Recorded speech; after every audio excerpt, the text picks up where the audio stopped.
उप deputy CM Premchand Bairwa आज टोंक के 1 दिवसीय दौरे पर रहे। इस दौरान सवाई माधोपुर लोकसभा सीट भाजपा प्रत्याशी सुखबीर सिंह जौनपुरिया के समर्थन में टोंक पहुंचे। टोंक पहुंचकर भाजपा कार्यकर्ताओं से रूबरू है। कार्यकर्ताओं ने स्वागत सम्मान किया। डिप्टी सीएम प्रेमचंद बैरवा ने सभा को संबोधित करते हुए कहा कि कांग्रेस सरकार ने पिछले 70 साल से राज किया है, जो दलित और अल्पसंख्यक को अपना वोट बैंक समझकर उनके उत्थान के लिए कुछ नहीं किया है, केवल अपना परिवार और अपने विश्वास को लेकर चली है। उन्होंने कहा उनके मंत्री अभी भ्रष्टाचार घोटाले में पकड़े गए हैं। वहीं उन्होंने कांग्रेस पर जमकर निशाना साधते हुए कांग्रेस सरकार ने झूठे वादे किए हैं, युवाओं को रोजगार, किसानों का कर्ज माफ, अनुसूचित जाति और दलित भाइयों के लिए कुछ नहीं किया है। उन्होंने संबोधित करते हुए कहा कि सोनिया गांधी अपने बेटे को चुनाव लड़ाने के लिए घूम रही है, उसको जिताने के लिए घूम रही है। वहीं गहलोत साहब अपने बेटे को जिताने के लिए घूम रहे हैं, ये हालात कैसे हो गई इनकी। डिप्टी सीएम प्रेमचंद बैरवा ने सभा को संबोधित करते हुए कहा कि कांग्रेस सरकार ने केवल घोटाले किए हैं। कांग्रेस पार्टी के पास कुछ नहीं है, हमारे लोगों में भ्रम फैला के वोट बटोरने का काम कर रही है। डिप्टी सीएम प्रेमचंद बैरवा ने बताया कि मोदी सरकार ने भ्रष्टाचार को मिटाया है। 12 करोड़ शौचालय बनाकर माता बहनों का मान सम्मान किया है। प्रधानमंत्री ने धारा 370 हटाए, रामलाल का मंदिर उन्होंने बनवाया। इस तरह के कई कार्य उन्होंने किए हैं। ये डबल इंजन की सरकार है, मिलकर काम कर रही है। मेरा परिवार 140 करोड़ का मेरा परिवार है। और इधर देखो परिवार सोनिया गांधी जी, राहुल गांधी जी, प्रियंका गांधी जी, इधर अशोक गहलोत जी, इधर वैभव गहलोत जी, ये परिवार है उनका। और उनका परिवार मोदी जी का 100 करोड़ लोगों का परिवार है। इसलिए मेरे भाइयों, आपने जितने भी किसी से भी अभी मैं बहुत बहुत धन्यवाद देना चाहूंगा। हमारे प्रहलाद नारायण जी को, मेरे दोस्त है, मेरे बहुत पुराने दोस्त है, जिन्होंने इस कांग्रेस सरकार से कितने बहुत भारी नुकसान इन्होंने उठाया उस कांग्रेस में, और इनको दिया क्या है। लेकिन ये परेशान होकर उस कांग्रेस से इधर कई बार मजबूरी से चुनाव लड़ लिए। बाकी आज अगर इनका मान और सम्मान, मैं प्रहलाद नारायण जी को कहूंगा कि आपका मान और सम्मान इस भारतीय जनता पार्टी में आगे रहेगा। मैं आपको यह विश्वास दिलाता हूं कि ये भारतीय जनता पार्टी है, ये मोदी जी की सरकार है। और मोदी जी जिस तरह से, जो मंत्री जी के कार्यकाल में कोई एक भी मंत्री या एक भी सांसद कोई घोटालों में आया क्या? लेकिन वो ये सरकार और ये मोदी जी की सरकार है जो न खाने देते हैं और न खाते हैं। इसलिए ऐसे यशस्वी प्रधानमंत्री जी के कार्यकाल में आपने पिछली सरकार में, जो कांग्रेस सरकार ने 70 सालों तक इस देश में राज किया है, और वो केवल दलित और अल्पसंख्यक को अपना वोट बैंक समझ के उनके उत्थान के लिए कुछ नहीं की, केवल और केवल अपने परिवार और अपने वंशवाद को लेकर चली। और उनके मंत्री और उनके हर बार देखना घोटालों में पाए गए, भ्रष्टाचार में। आज उनके कई तो लंबित प्रकरण चल रहे हैं और कई जेलों में छूट के आ रहे हैं, कभी बंद हो रहे हैं। ये कार्य करने वाला केवल एकमात्र यशस्वी नरेंद्र मोदी जी है, जो हमारे इस देश का मान और सम्मान बढ़ाने वाला माननीय यशस्वी प्रधानमंत्री नरेंद्र मोदी है। आपने देखा हमारी पीढ़ियां जिन कामों के लिए इंतजार कर रही थी, वो सोचती थी ये काम तो नामुमकिन है, पता नहीं होगा कि नहीं। लेकिन हमारे यशस्वी प्रधानमंत्री जी ने धारा 370 हटाई। धारा 370 के लिए कहते हैं क्या हो गया, अब इससे क्या फायदा? अरे मेरे अनुसूचित जाति जनजाति के लोग वहां रहते थे, आज उनको भी आरक्षण मिल रहा है, वरना पहले नहीं मिलता था। इसलिए उन्होंने वो काम करके दिखाया।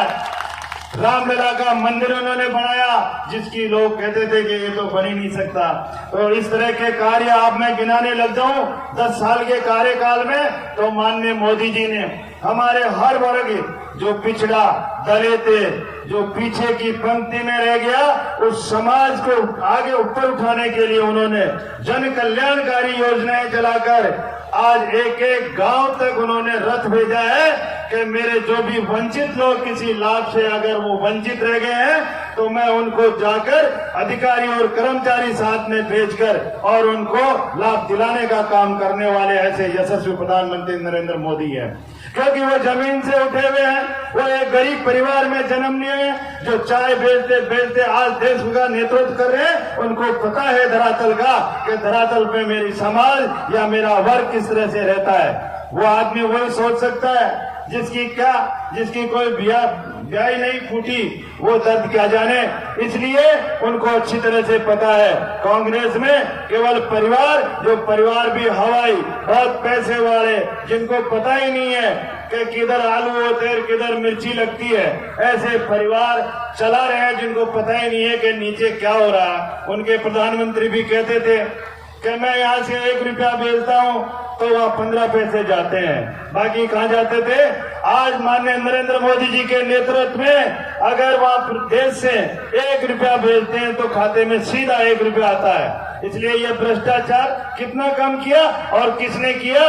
हमारे यशस्वी प्रधानमंत्री नरेंद्र मोदी जी की यह खूबी है और यह उनका विजन है, उनका सोच है कि मैं इस देश को आगे बढ़ाना चाहूंगा। जब मैं विकसित भारत का सपना ले रहा हूं तो मेरा विकसित भारत जभी वो बन सकता है जब मेरे पीछे की पंक्ति में खड़े लोग, मेरे जो पिछड़े और दलित जो पीछे रह गए, उनको इस समाज की मुख्य धारा में ऊपर उठाकर लाऊंगा, जब भी मेरा सपना साकार होगा।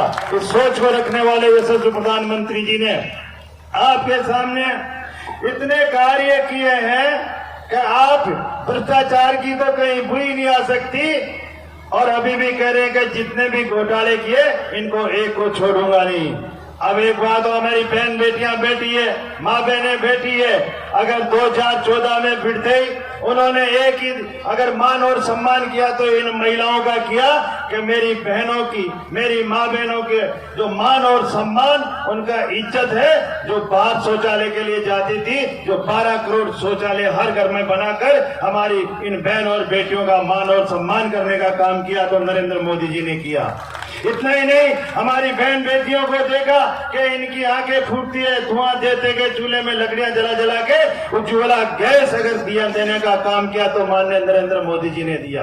बैंक में खाता खोलकर अगर आपको मुखिया परिवार का बनाने का काम किया तो माननीय नरेंद्र मोदी जी ने किया। और इसलिए वो जानते हैं कौन हमारे समाज में कौन दबा हुआ है, किसको मुझे ऊपर उठाना। और अभी लोकसभा और विधानसभा में 33% आरक्षण देने का काम किया तो माननीय नरेंद्र मोदी जी ने किया।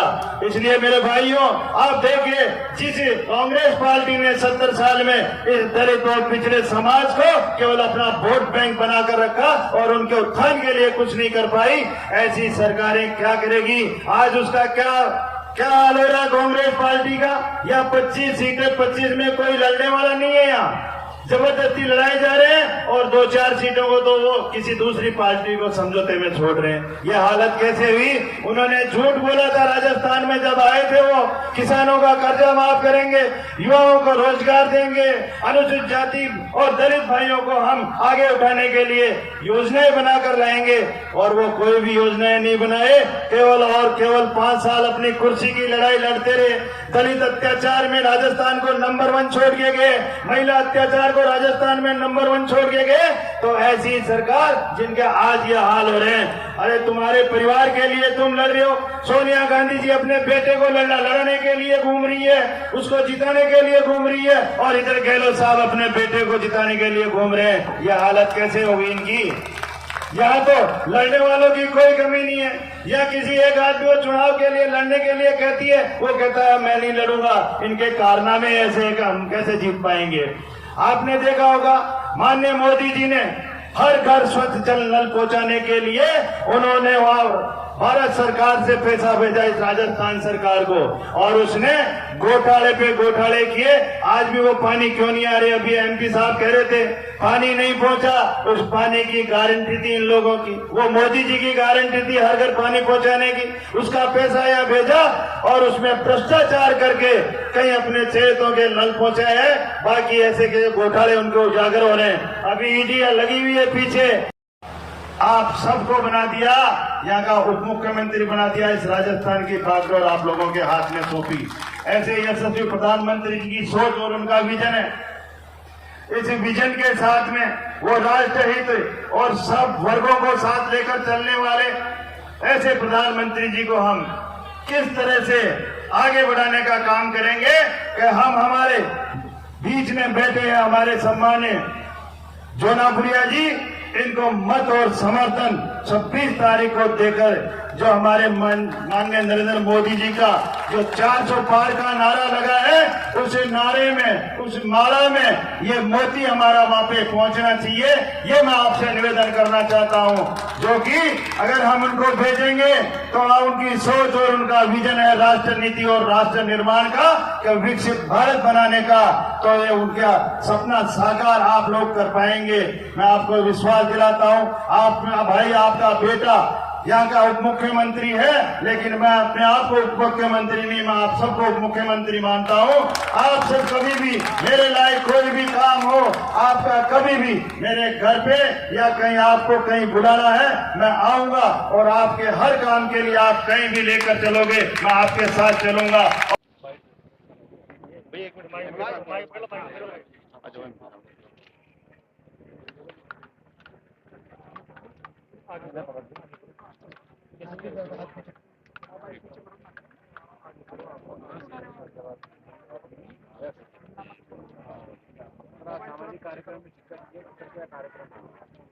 देखिए, हमारे सांसद और अभी लोकसभा के प्रत्याशी जोनापुरिया जी के यहाँ मैं प्रचार प्रसार में आया था, और एक समाज में आकर जो कांग्रेस पार्टी या दूसरी पार्टियां हैं, ऐसे हमारे लोगों को गुमराह करते हैं, आरक्षण खत्म करते हैं, करेंगे। राजाराम जी, सीआर साहब, दुर्गालाल जी, डीआर साहब, आप सब लोगों से आग्रह है सबको एक बार। जिस तरह से इनका भ्रम फैलाने का काम है, माननीय नरेंद्र मोदी जी ने खुद ने कहा कि जब तक मैं जिंदा हूं आरक्षण को न कोई खत्म कर सकता है और न इसका छेड़छाड़ कर सकता है। तो इनके पास कुछ कहने के लिए, करने के पास कांग्रेस पार्टी के पास कुछ नहीं है, केवल हमारे लोगों को भ्रम फैला के इनके वोट बटोरने का काम है। लेकिन जो माननीय यशस्वी प्रधानमंत्री नरेंद्र मोदी जी का जो 10 साल का कार्यकाल रहा है, इस कार्यकाल में हमारे देश का मान और सम्मान बढ़ाया है। ऐसे कार्य किए हैं जिनको हमारी पीढ़ियां इंतजार कर रही थी। जिनका मैं ये कह रहा हूं कि ऐसे प्रधानमंत्री जिनके कार्यकाल में एक भी मंत्री कोई भ्रष्टाचार या घोटालों में नहीं आया, इसलिए मैं आपसे यही कहूंगा कि ऐसे प्रधानमंत्री जिसके दिल में और दिमाग में ये चीज है कि राष्ट्र निर्माण और राष्ट्र नीति से मैं इस भारत देश को विकसित भारत बनाकर दुनिया की सबसे बड़ी तीसरी शक्ति बनाने का जो सपना, उस सपना को साकार करने के लिए हर वर्ग और हर जाति में जाकर हम ये संदेश देकर और इस राष्ट्र निर्माण के लिए ये भारतीय जनता पार्टी का भारत माता की राष्ट्र के निर्माण की बातों पर ही चुनाव लड़ा जा रहा है या स्थानीय मुद्दे कौन हो गए? क्योंकि टोंक जिले के 2 गांव देखिए, जितने भी स्थानीय मुद्दे मैं बता दूं, माननीय नरेंद्र मोदी जी जितने भी कार्य किए जन कल्याणकारी योजनाओं, हर घर पानी पहुंचाने का, प्रधानमंत्री ग्राम सड़क योजना से जितनी जो मूलभूत सुविधाएं जो गांवों से लेकर शहर में है, उन योजनाओं का पूरा खाका तैयार करके उनका पैसा भी भेजा। आपने देखा जल जीवन मिशन के तहत उन्होंने यहाँ पे पैसा दिया, लेकिन हमारी किस्मत थी कि यहाँ पे कांग्रेस सरकार थी, लेकिन उन्होंने सही काम नहीं किया और घोटालों में वो इस काम को अंजाम दिए। इसलिए मैं कहूँगा कि माननीय नरेंद्र मोदी और भारतीय जनता पार्टी की डबल इंजन की सरकार, माननीय भजनलाल जी, हम मिलकर इनकी मूलभूत सुविधाओं से लेकर हमारे जो पीछे की पंक्ति में जो समाज रहेगी उसको हम आगे लाकर और समाज की मुख्य धारा में लाने का काम करेंगे। कई जगह प्रत्याशी का विरोध हो रहा है, कई जगह गाँवों में विरोध हो रहा है। देखिए, प्रत्याशी का कोई विरोध नहीं, भारतीय जनता पार्टी का इनका 10 साल का कार्यकाल बहुत अच्छा रहा है। इतने सहनशील और इतने हर लोगों के लिए काम करने वाले ऐसे जोनापुरिया जी, इनका कोई विरोध नहीं है। अब नेगेटिव करेंगे जो तो कांग्रेस पार्टी है, उनके पास केवल और केवल बुराई करने, भ्रम फैलाने के अलावा कोई काम नहीं है। इसलिए आम जनता, आम वर्ग में माननीय नरेंद्र मोदी जी के प्रति विश्वास है, जोनापुरिया जी के प्रति विश्वास है, और भारतीय जनता पार्टी रीति और नीति और संस्कार की पार्टी है। उसके साथ में सारी दूसरी पार्टियों के छोड़ के इसमें आ रहे हैं। इसलिए भारतीय जनता पार्टी के लिए बहुत 25 की 25 सीटें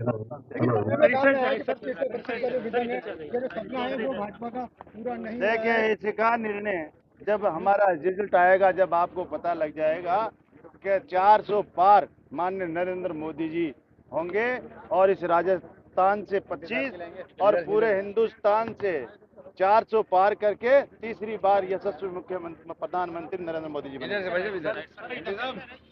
ये हम सबको इस बात के काम करने चाहिए और आज उन्हीं के पक्ष में चलते हुए मैं समझता हूँ कि देश के प्रधानमंत्री ने पहली बार कांग्रेस ने कभी सम्मान नहीं किया। बाबा साहब के सामने खुद नेहरू ने कैंडिडेट उतार दिया था ताकि बाबा साहब लोकसभा नहीं पहुंच सके। लेकिन आज मैं कह सकता हूँ कि जहाँ भी उनकी जन्मस्थली, जहाँ कर्मस्थली पे भी आज दिल्ली के अंदर आप जाओगे ऐसे म्यूजियम बने हुए हैं कि दुनिया देखने आती है। ये सिर्फ किया है देश के प्रधानमंत्री नरेंद्र भाई मोदी ने किया। अगर आज कहो कि भारत रत्न बाबा साहब को बहुत पहले मिल जाना चाहिए था, लेकिन कांग्रेस ने कभी नहीं दिया। आज जो दिया तो आज हम कह सकते हैं कि हमारे देश के यशस्वी नेता माननीय नरेंद्र मोदी ने भारत रत्न देकर बाबा साहब का सम्मान किया।